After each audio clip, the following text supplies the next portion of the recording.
23. Lucas, capítulo 23. O que nós encontramos aqui em Lucas 23, a partir daqui,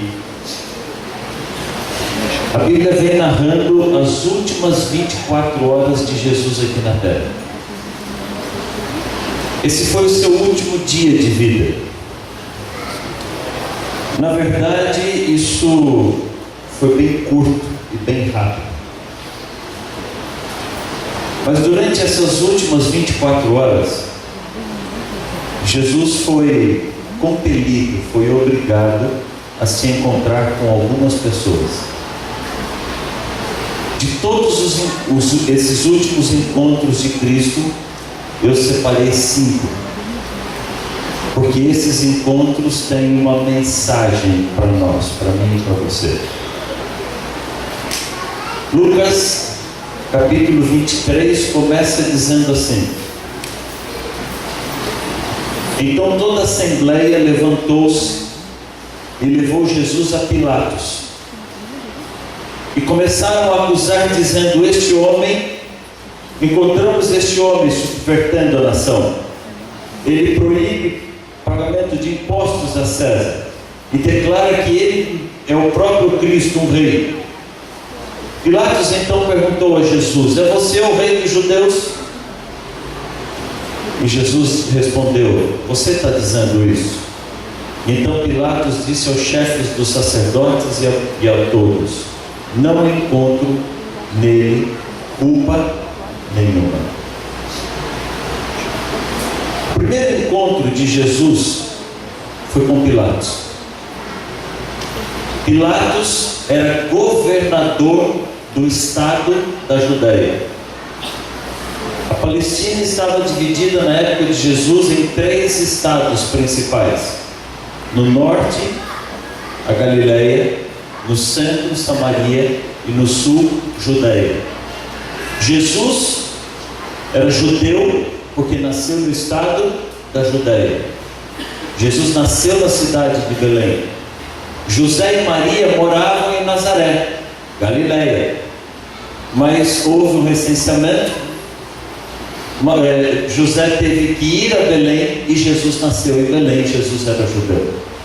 Depois que Jesus nasceu, seus pais fugiram para o Egito, e do Egito voltaram para Nazaré. Jesus cresceu na Galileia. Embora fosse judeu, ele falava como galileu. O sotaque dele era de galileu, mais interiorano, mais caipira. Ele se vestia como galileu. É como você pegar um caboclo lá do interior de Minas e um executivo daqui do centro do Rio de Janeiro, de São Paulo. Jesus tinha um jeito mais simples de falar, um jeito mais simples de se vestir, porque cresceu na Galileia, mas era judeu do nascimento. Quando Jesus foi preso, Jesus, ao ser preso, já havia uma sentença sobre ele. O sumo sacerdote sabia que queria Jesus preso. Jesus vendia uma religião muito simples. Os sacerdotes vendiam uma religião muito cara. Eles ganhavam muito dinheiro. A religião que os sacerdotes vendiam era uma religião onde eles diziam: não tem problema você pecar, tem perdão para você. Então vai, filho, vai para o carnaval, depois você vem aqui e pede desculpas. Vai curtir a vida e depois você vem aqui e pede desculpas. Eles ganhavam muito dinheiro com isso. Mas Jesus começou a pregar uma religião mais simples, uma religião direta. Eu não quero que você sofra. Pecado é errado porque você sofre. Eu quero que você seja feliz e que você viva bem. Os sacerdotes queriam silenciar aquela voz. Acontece que os sacerdotes não podiam condenar ninguém à morte. Eles podiam prender alguém, mas não podiam condenar, porque eles viviam sob o jugo do Império Romano. Só os romanos podiam condenar à morte. Os sacerdotes então levaram Jesus a Pilatos, não porque gostassem de Pilatos. Pilatos não era bem-vindo. Pilatos era um representante do Império Romano. Pilatos era representante de um império que invadiu a cidade santa de Jerusalém, mas eles dependiam de Pilatos. Pilatos, por sua vez, não morria de amores pelos sacerdotes, eram apenas vassalos, súditos, que ele tinha que suportar se ele quisesse desenvolver bem a sua carreira política junto ao imperador de Roma. Era feriado. Pilatos estava de boa em casa. Pilatos recebeu aqueles homens. Quando Pilatos recebeu aqueles homens, Mateus conta que a esposa de Pilatos foi conversar com ele e disse: bem, cai fora dessa história. Queridos homens aqui presentes, aprendam a ouvir a sua esposa. A gente não gosta muito quando a mulher vai falar com a gente. A gente se incomoda, mas geralmente, não é sempre, você também não fica enchendo a bola desse tanto, não. Mas geralmente elas estão certas. Por natureza, a mulher tem mais facilidade de enxergar as coisas.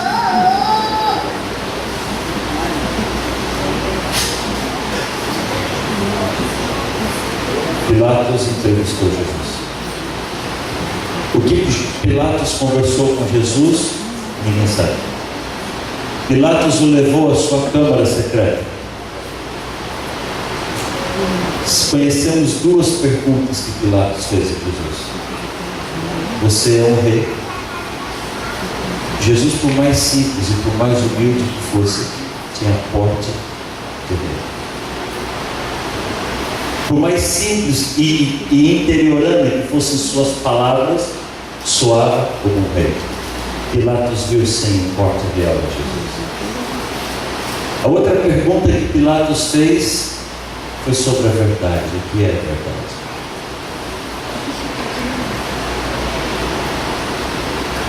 De qualquer forma, depois de entrevistar Jesus, Pilatos não viu nenhuma culpa. Pilatos queria soltar Jesus. Mas quando Pilatos pensou em soltar Jesus, os líderes judeus se levantaram e disseram: olha, nós vamos a Roma e vai chegar aos ouvidos do imperador que nós trouxemos alguém que estava fazendo um levante com o povo, alguém que se declarava ser um rei, e você ignorou isso daqui. Pilatos começou a oscilar entre o que ele sabia que era verdade, alguém que havia tocado o seu coração, um alerta divino para que ele não se envolvesse, mas a sua carreira política. Não dá para ganhar as duas coisas. Algumas renúncias você tem que fazer na vida. Pilatos tentou viver com o melhor dos dois mundos. E então ele teve uma ideia. Esse homem mora na Galileia. Esse homem tem cara de Galileu, tem jeito de Galileu. O governador da Galileia estava em Jerusalém. E verso 6 aqui do capítulo 23 diz que, ouvindo Pilatos que Jesus era galileu, ficou sabendo que era da jurisdição de Herodes, e enviou Jesus para Herodes, que também estava em Jerusalém naqueles dias. Quando Herodes viu Jesus, ficou alegre, porque há muito tempo queria vê-lo. Pelo que ouvia falar dele, esperava vê-lo realizar algum milagre. E o verso 9, Herodes interrogou Jesus com muitas perguntas, mas Jesus não lhe deu nenhuma resposta. Herodes é a única pessoa descrita na Bíblia com quem Jesus se recusou a proferir uma palavra sequer. Jesus entrou mudo e saiu calado. Herodes também era governador romano, mas tem um detalhe: Herodes era judeu, Herodes era israelita.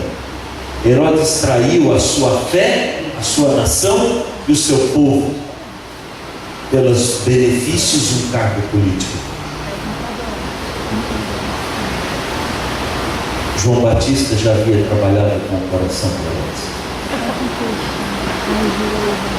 Foi Herodes que havia mandado decapitar João Batista.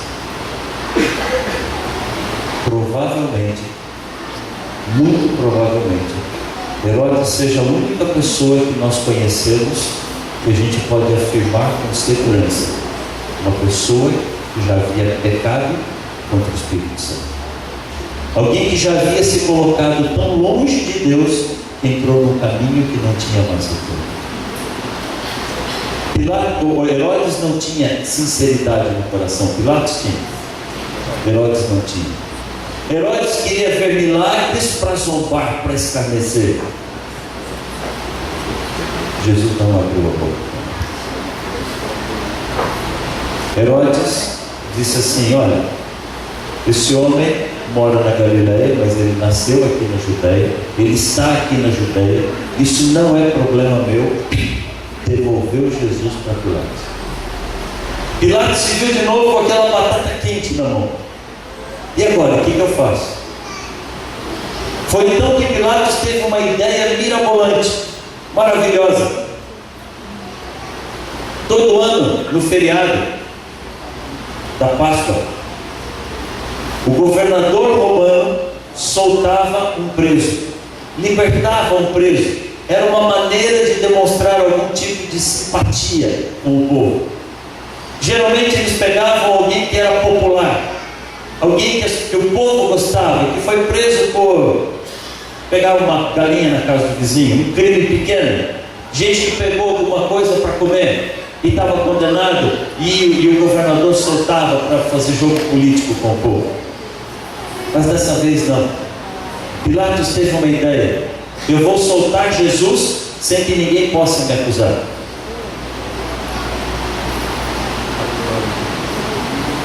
Pilatos não pegou um bandidinho qualquer. Pilatos pegou um assassino terrível, um estuprador, um assassino de quem o povo odiava, um assassino daqueles que, se fosse hoje, o julgamento dele teria sido transmitido em cadeia nacional, porque todos tinham sede de vingança sobre Barrabás. Um assassino que no julgamento havia gente do lado de fora do tribunal com faixas e cartazes na mão, exigindo justiça. A ideia de Pilatos era que as pessoas escolhessem Jesus entre um homem bom que curou todas as pessoas, que fez tudo de bom, e um bandido assassino. Pilatos tinha certeza que eles iam optar por Jesus. Foi então que Pilatos levou Jesus para o terceiro encontro de Cristo. Mateus capítulo 27, por favor.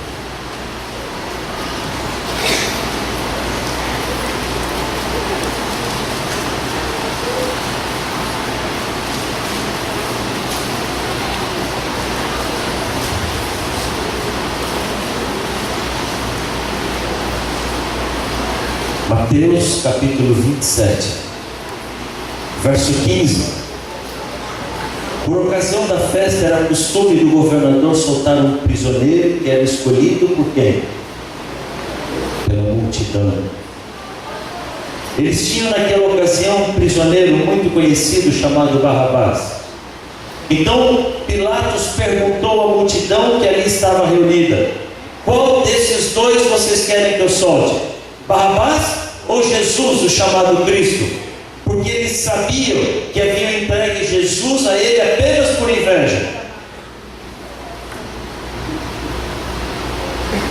Pilatos não imaginava que a multidão se calaria.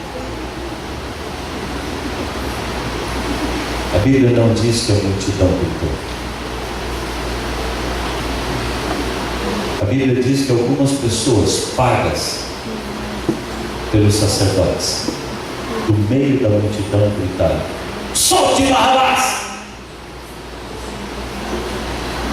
Quando eles gritaram solte Barrabás, Pilatos levou um susto, a multidão levou um susto, a multidão calou, e eles gritaram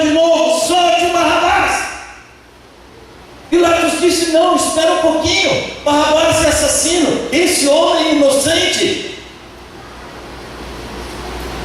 E aqueles homens pagos pelos sacerdotes continuaram gritando: solte Barrabás e crucifica Jesus.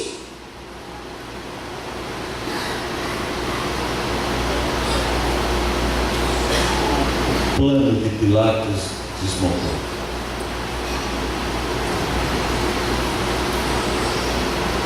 Pilatos tentou fugir da sua própria culpa, lavando as suas mãos.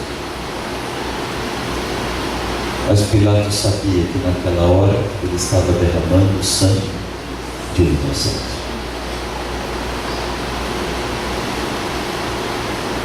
Pilatos representa um grupo muito grande de pessoas, como eu e você, que ouvem falar do nome do Senhor Jesus,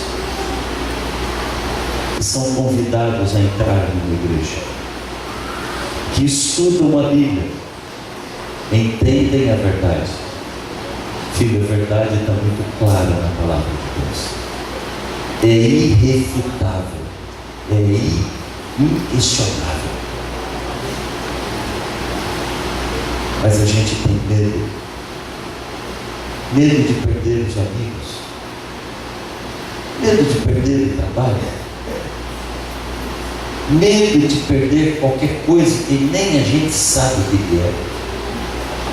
É muito cômodo, é muito confortável deixar as coisas do jeito que estão.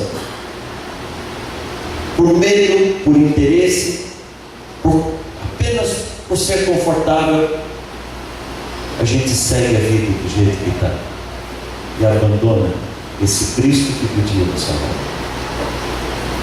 Cristo poderia ter salvado a vida de Pilatos. Pilatos não quis. É muito perigoso conhecer a Jesus e fazer de conta que não precisa mudar nada na vida.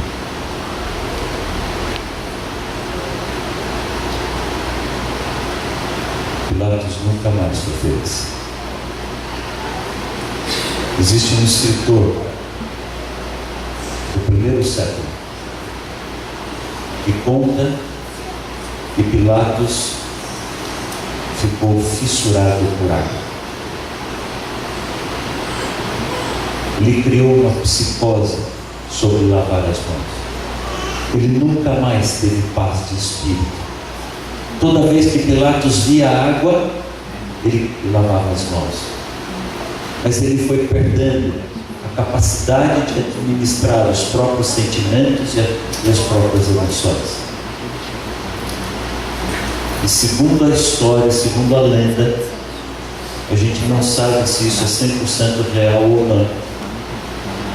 Pilatos um dia, em cima de um penhasco, viu um riacho lá embaixo. E se atirou do penhasco para lavar as mãos naquele riacho. E esse teria sido o seu filho. Filho, conhecer a Jesus, estar ao lado da salvação e rejeitar tudo isso é muito perigoso. Herodes representa essas pessoas que nem querem ouvir falar do nome de Deus. Herodes representa esse grupo de pessoas que você vai falar da Bíblia e diz: não, eu já conheço, eu já sei, eu não quero saber. É muito perigoso ignorar a palavra de Deus. É muito perigoso fugir da verdade. A multidão representa a multidão. Aquela multidão que esteve diante de Jesus representa essa multidão de pessoas que lotam os trens todas as manhãs e todas as tardes. Essa multidão de pessoas que andam pelas ruas e pelos mercados. Eram gente boa, gente honesta, gente trabalhadora, como toda essa multidão de gente que está aí. Só que tem um problema. É gente que não tem coragem de tomar uma posição. gente que é influenciado pela maioria, gente que vê o cartaz e o folheto convidando para a Semana Santa, mas não entra, não vai, porque está todo mundo indo fazer outra coisa. É gente que sabe que o carnaval não é legal, mas está todo mundo indo pular o carnaval. É gente que acompanha o que todo mundo faz. É gente que se nega a tomar uma atitude quando precisa tomar. Aquela multidão guardava o sábado. Aquela multidão acompanhou a condenação e a crucificação. Aquela multidão esperava que Cristo morresse logo para eles poderem voltar para casa e não se atrasar para o culto do pôr do sol.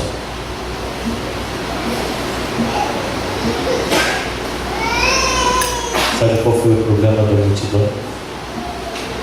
Quando alguns poucos gritaram: solta o Barrabás, a multidão se calou.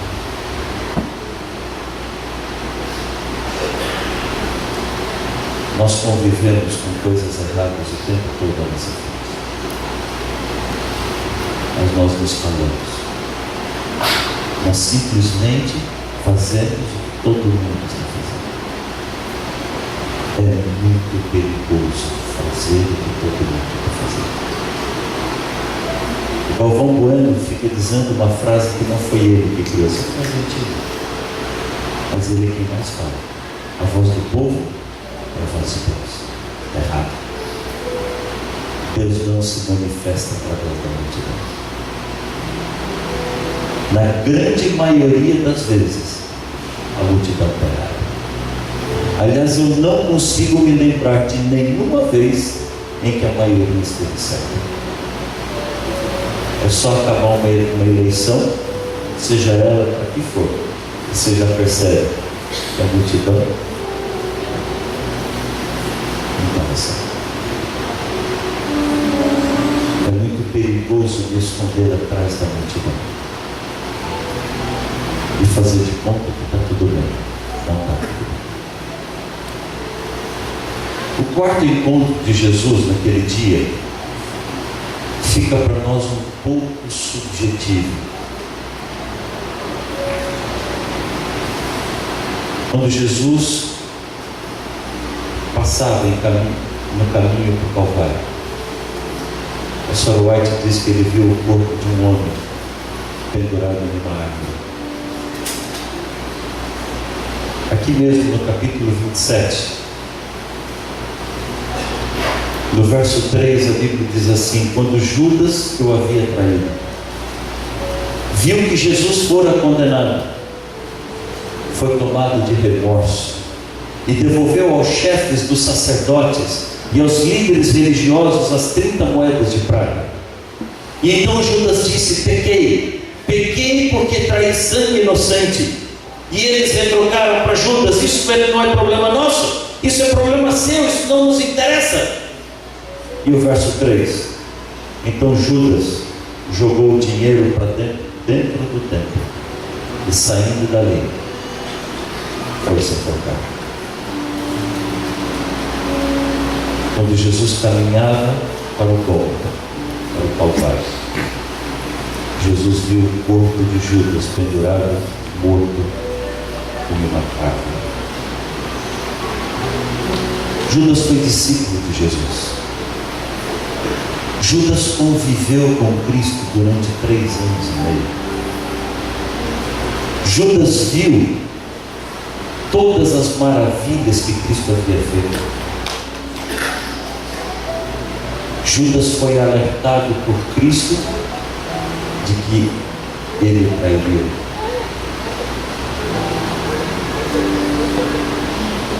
Sabe quem é que Judas representa? A você, membro dessa igreja, que foram batizados, que convivem com Cristo, que conhecem a Cristo, que amam a Cristo. Judas amava a Jesus. Judas não traiu Jesus por dinheiro. Não caiu nessa cilada. Sim, Judas era o tesoureiro do grupo. Judas gostava sim de dinheiro. Quando a mulher quebrou o frasco de perfume, ele olhou e falou assim: que desperdício. Com esse dinheiro dá para fazer muita coisa. Mas Judas não queria dinheiro. Se Judas quisesse dinheiro, ele podia ter pedido muito mais. Judas pediu 30 moedas de prata. Sabe o que era o significado 30 moedas de prata? Esse era o preço de qualquer escravo comum no mercado de escravos, os mais simples. Jesus valia muito mais. Os sacerdotes estavam sedentos por Jesus. Ter alguém do grupo que traísse a Jesus, isso valia ciclos e ciclos de ouro, não moedinhas de prata. Mas Judas não queria o dinheiro. Judas não tinha interesse no dinheiro. Judas não queria a morte de Cristo. Judas amava Jesus. Sabe o que é que Judas queria? Judas queria ver Jesus como rei. Os discípulos não haviam entendido ainda que o reino de Cristo era um reino espiritual, um reino celestial. Eles eram materialistas. Eles ainda imaginavam que o reino de Cristo seria um reino aqui nessa terra, que a missão de Cristo era destruir os romanos, libertar os judeus e estabelecer o reino de Deus ali em Jerusalém. Tiago e João e os outros discípulos, indo para a Santa Ceia, ainda disputavam quem ia sentar à direita e à esquerda de Cristo no reino dele. Jesus era rei. Jesus tinha tudo que um rei precisava ter.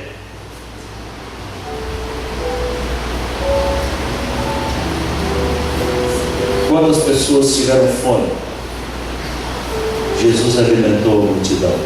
Que tal um rei que dá pão a todo o povo? Quando os soldados dos sacerdotes vieram prender Jesus antes da hora, Jesus brilhou a sua glória e sozinho expulsou todos os soldados.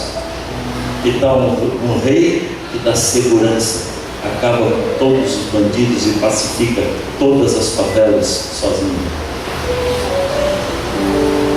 Quando os discípulos precisaram de dinheiro, Jesus mandou que eles pescassem e tirassem moedas de dentro do peixe. Um rei que dá dinheiro, comida e segurança. O que mais você quer? Não há nada. Judas viu Jesus entrando em Jerusalém montado em um jumentinho. Judas viu as pessoas tirando a sua capa, colocando de tapete para que Cristo passasse. Sabe o que eles estavam fazendo? Eles estavam declarando Jesus o rei dos judeus. Os judeus queriam um rei. Os judeus queriam um reino aqui nesse mundo. Judas apenas não entendia por que Jesus demorava tanto.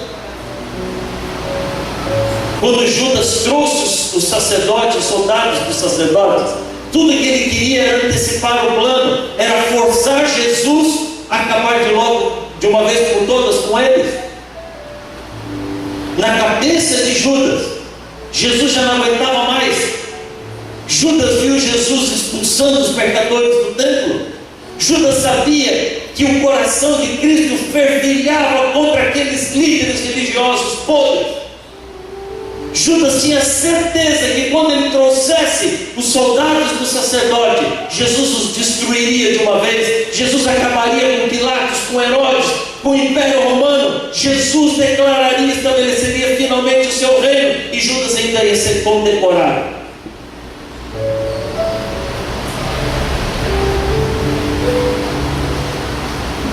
Judas não entendeu nada quando Jesus se submeteu aos soldados.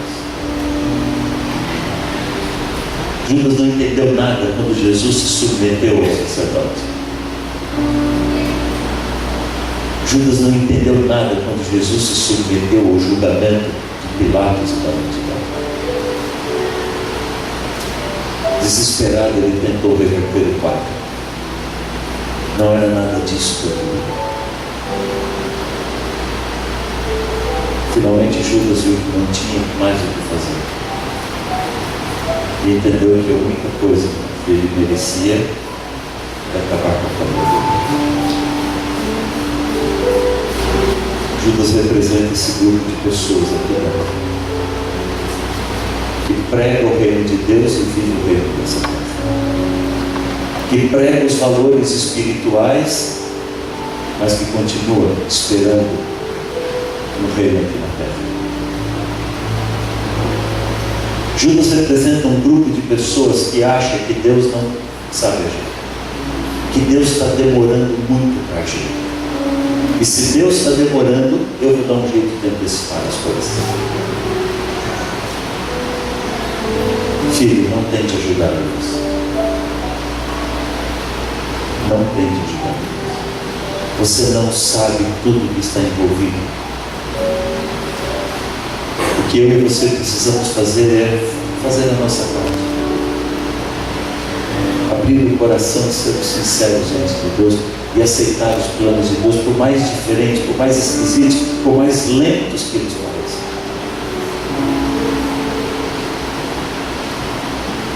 Nós não podemos cometer o erro de Judas. Especialmente não podemos repetir o maior erro de Judas. Sabe qual foi o maior erro de Judas? Não foi trair Jesus. Não foi entregar Jesus para os soldados.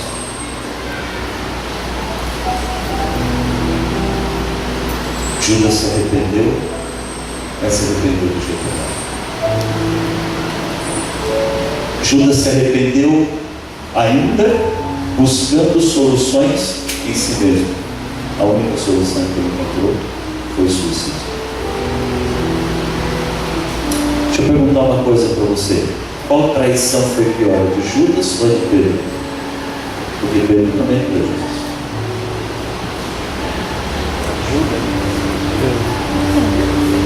Qual traição foi pior, a de Judas ou a de Pedro? Ou será que traição é traição?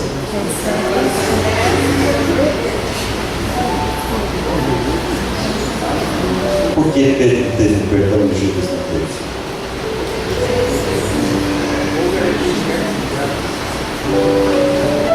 Houve arrependimento de Pedro, mas Judas também se arrependeu. Filho. Sabe o que acontece quando você faz alguma coisa errada? Satanás diz para você que você não é mais digno de entrar nesse lugar. Satanás diz para você que você não é mais digno de falar com Deus, que você não merece mais. Isso é mentira. Isso é mentira do diabo para tirar você da presença de Deus. A única diferença entre Judas e Pedro foi que Pedro, ao trair Jesus, olhou para Cristo. E no rosto de Cristo, ele viu amor, ele viu compaixão. Como Judas, Pedro também já tinha sido avisado que trairia Cristo. Mas quando Pedro olhou para Jesus, ele não viu repreensão, ele não viu bronca, ele não viu rejeição. Pedro viu os olhos de alguém apaixonado que diz: filho, está tudo bem, eu já tenho uma nova rota para você, vamos em frente. Você é Pedro, e sobre esta pedra eu estabelecerei a minha igreja. E Pedro foi esse monstro, esse gigante nas mãos de Deus, única e exclusivamente porque teve coragem de voltar para os braços do Pai. Não seja Judas, não fuja de Deus. Quando alguma coisa terrível acontecer para você, lembre-se que os únicos braços que podem te receber e te consolar são os braços do nosso Senhor. Amém. Glória a Deus. Esse é o teu lugar, essa é a tua casa. Nunca saia daqui. Quero convidar você a voltar lá em Lucas 23. E ali vamos encontrar o último encontro de Cristo.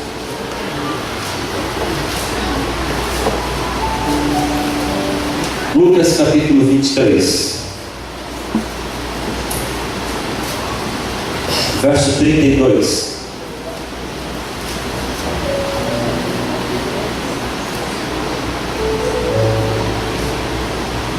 Dois outros homens, ambos criminosos, também foram levados com Cristo para serem executados. Quando chegaram ao lugar chamado Gólgota, que quer dizer caveira, ali crucificaram a Cristo com os dois criminosos, um à sua direita e o outro à sua esquerda. E no verso 39 diz assim: um dos criminosos que ali estavam pendurados lançava insultos contra Jesus: você não é o Cristo? Salve-se a si mesmo e também salve a nós. E agora veio o último encontro de Cristo, mas o outro criminoso o repreendeu, dizendo: você não teme a Deus, nem mesmo estando sob a mesma condenação? Nós estamos sendo punidos com justiça, porque recebemos o castigo que nossos atos merecem. Mas esse homem não fez mal, não cometeu mal. Então aquele bandido, aquele criminoso, olhou para Jesus e disse: Senhor, lembra-te de mim quando estiveres no teu reino. E Jesus lhe respondeu: eu lhe garanto hoje, você estará comigo no paraíso.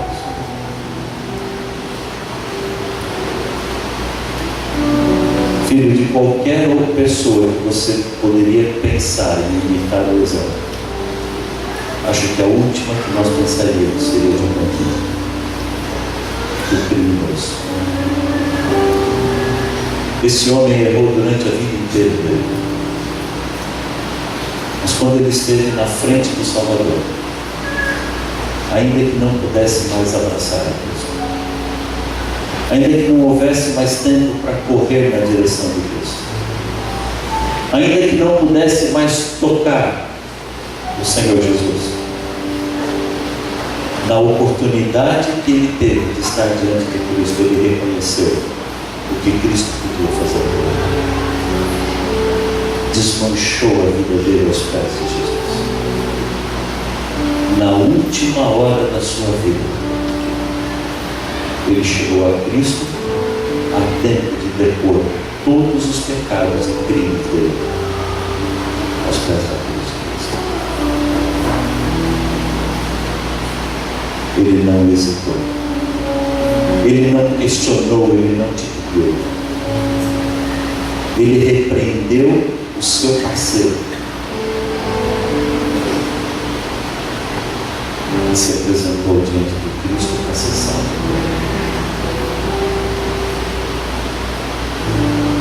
Eu não sei o que a cruz significa para você.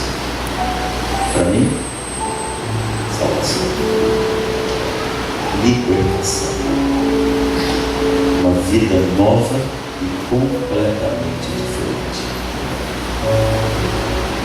Não seja curioso, não seja heróis, não seja multidão, não seja Judas, mas como aquele bandido hoje, você precisa se achegar a Cristo dizendo: Senhor, só o Senhor tem as palavras da liberdade, só o Senhor tem a solução dos problemas da minha vida. Eu quero convidar você hoje a se desmanchar nos pés da cruz, a se desmanchar nos braços do Senhor Jesus. Não importa o que você é, não importa o que você viveu, não importa quantas vezes Cristo já perdoou você, hoje é um dia de reconciliação, hoje é um dia de salvação. Glória! Nós vamos assistir agora o batismo. Eu quero convidar você a ser batizado hoje junto com essas pessoas. Eu quero convidar você a ter coragem de e na sua mente, no seu coração, se imaginar saindo desse banco e entrando nesse banco. Pode ser que o seu batismo já tenha acontecido alguns anos atrás, mas talvez só hoje ele faça sentido para você. Talvez no seu coração hoje você tenha que ser rebatizado. Veja isso acontecendo. Talvez você tenha estudado a Bíblia há algum tempo e venha tentando imaginar. O tempo está passando, quando é que essas coisas vão acontecer?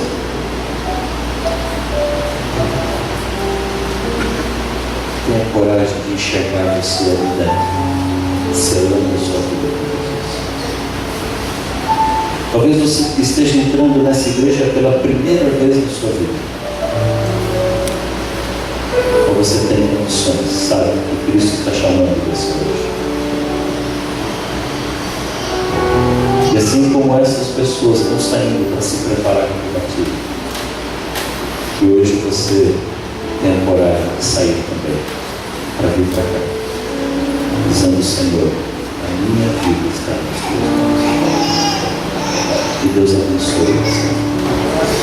E quando eu estava passando pelo portão, o pastor distribuiu tantos poderes esta noite. Espírito missionário, né, gente? Desejo de falar desse Jesus, espalhar da forma como ele sabe, como ele aprendeu, é isso? E ele quer continuar. E ele virou e falou: pastor, eu quero ser batizado. Amém. O senhor me batiza, pastor? O que vocês acham que eu respondi? Amém. Batiza, João, não tem problema.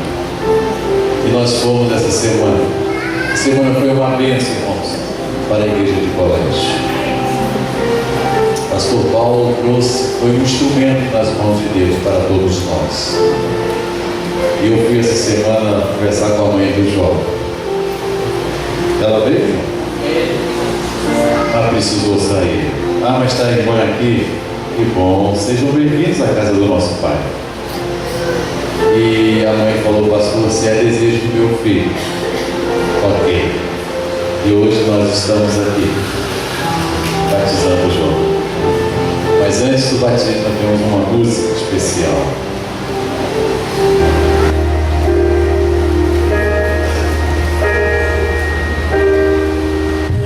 Um dia foi ninguém, pra quem pensou de tanta dor, pra quem não viu ninguém, pra quem orou, sem o meu rosto enxergar, pra quem sonhou viver.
remissão dos seus pecados, seguindo a ordem do Mestre Jesus, como ministro do Evangelho, eu te batizo em nome do Pai, do Filho e do Espírito Santo.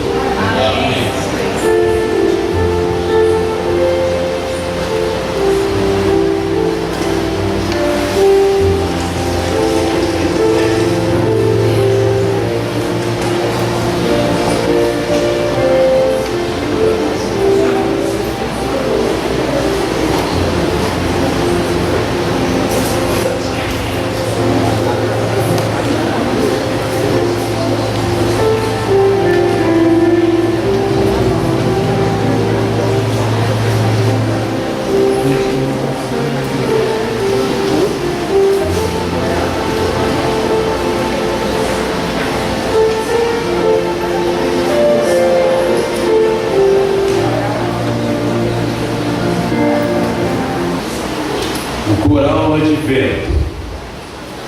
Vai cantar, mas eu acredito que as vozes se unirão com o coro celestial. E Jesus está falando: olha lá, Pai, aqueles dois aceitaram o meu convite, aceitaram o meu chamado. E nós estamos aqui, eu e o pastor Paulo Bravo, para batizarmos este casal. Que ele seja uma bênção para a família, para Deus, aqui nesta comunidade.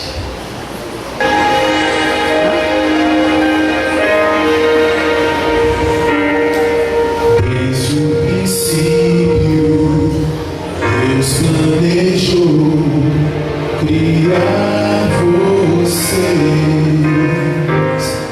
Isso não foi em vão, houve uma razão para se fazer. Somos obras-primas feitas com amor pelo Criador.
nossos passos, Deus guia a cada instante, pois somos a menina dos seus olhos.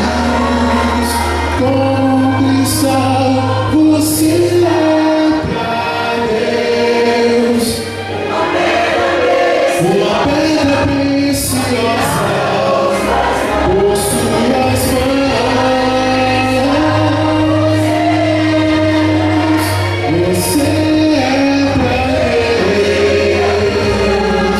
um ser especial. Como um cristal, você é pra Deus uma pedra preciosa, um ser especial.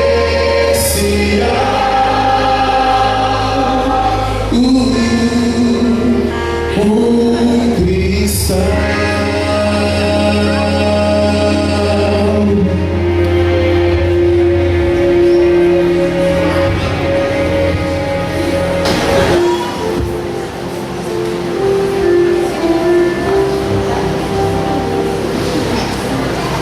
A este nobre casal, Tiago e Raquel, como ministro do Evangelho, eu e o pastor Paulo Bravo batizamos vocês em nome do Pai, do Filho e do Espírito Santo. Amém.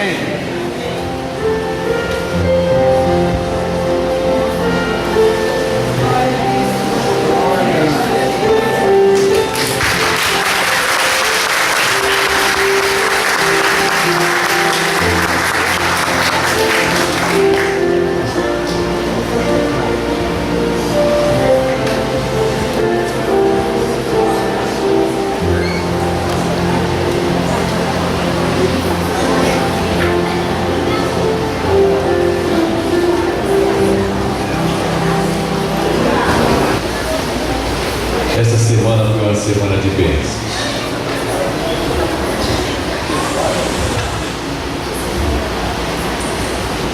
Muitos tomaram a decisão de passar para o lado de Jesus Cristo. Alguns já estão nesse caminho, alguns anos, pastor, não dá mais. Eu preciso de uma reconsagração, eu preciso de passar pelas águas de novo. Eu fui longe demais, pastor. Faça alguma coisa por mim. E eu falei, nosso Deus pode ter. Nosso Deus pode reverter qualquer situação. Não importa quão longe você andou, não importa quão distante você caminhou de Deus. Eu não conheço a sua vida, mas eu conheço meu Deus. E nós, neste momento, teremos uma música especial. E após essa música, o pastor Paulo Bravo fará uma oração por você. Nós não queremos terminar este evento dessa semana sem que você saia daqui com a certeza da vitória em Cristo Jesus. Nós queremos que você saia deste recinto, desta casa, com um refrigério na alma. Amém. Eu não conheço ninguém que foi até Jesus e voltou com as mãos vazias. E eu tenho certeza que nesta casa aqui hoje haverá salvação. Amém. Nós ouviremos uma música agora. E se for o seu desejo de uma total entrega, de uma reconsagração, o pastor Paulo Bravo falou aqui que teríamos o batismo, e nós já tivemos o batismo. Quem sabe você já foi batizado alguns anos atrás. Quem sabe aquela chama não está tão acesa, ela está se apagando. Aquele primeiro amor que todos dizem, quem sabe a vida de cristão não faz mais sentido para você. Eu convido você esta noite a ir a Jesus. está aqui disposto a te levantar e fazer de você uma nova pessoa. Amém. Ouviremos uma música. E se é do teu desejo, eu gostaria que você se colocasse em pé.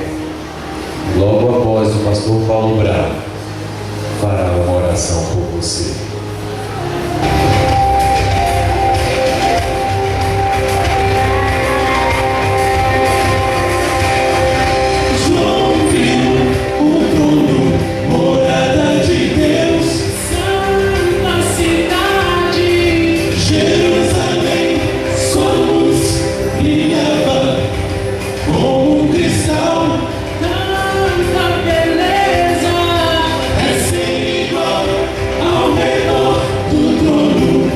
Existe um rio, árvore da vida.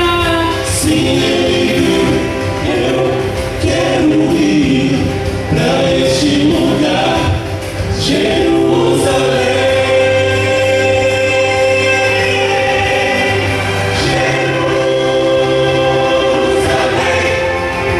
Vou caminhar nas ruas de ouro.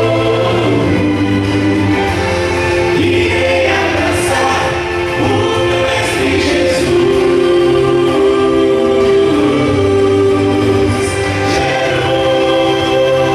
Jerusalém, vou descansar às margens do rio,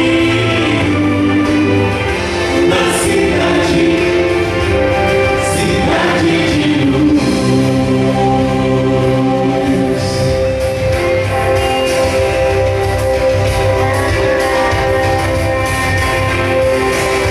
João viu os santos louvando ao Senhor. Digno é o Cordeiro de honra e louvor. Não viu mais noite nem escuridão, pois o próprio Mestre ilumina Sião. Perto está o dia em que subirei e lua de paz eu morarei. Eu quero ir pra este lugar, Jerusalém.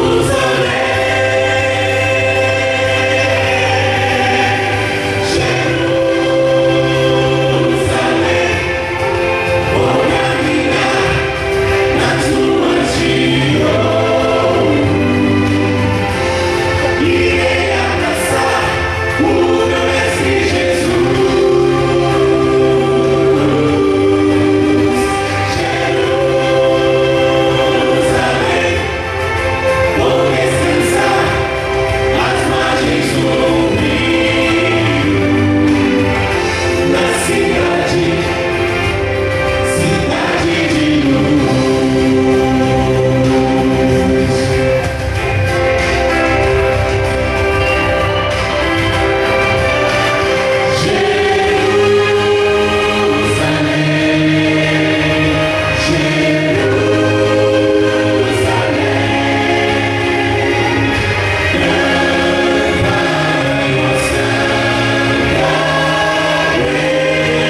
sim ou não? Amém. Então diga, eu vou para lá. Eu vou para lá. Em nome do Senhor, Em nome do Senhor. eu estarei lá. Eu estarei lá. Vamos ficar em pé, vamos orar ao nosso Deus. Querido Deus, o Senhor conhece cada coração que está aqui hoje, o Senhor sabe do que é que nós estamos vivendo aqui. Vimos e sentimos o Senhor atuando na nossa vida e no nosso coração. O Senhor sabe quantas decisões foram tomadas aqui, mas não dá para a gente continuar como estava antes. Não dá para voltar para casa do jeito que nós viemos para cá. Meu Deus, por favor, nos permita vivermos essa nova vida contigo. Nós queremos nos aproximar do Senhor. Nós queremos estar prontos para esse batismo verdadeiro, logo, muito logo, Senhor. O Senhor prometeu que vai voltar a essa terra. A gente não aguenta mais a miséria, o pecado, a angústia, o sofrimento. Nós queremos estar no céu contigo. Que essa Jerusalém seja uma realidade na nossa vida. Cada dia do nosso viver. Meu Deus, obrigado porque o Teu Espírito Santo tem se manifestado em nossa vida. Por favor, Senhor, permaneça ao nosso lado. Toma o nosso coração nas Tuas mãos e aceita esta entrega que nós estamos fazendo a Ti agora, Senhor. Em nome de Jesus.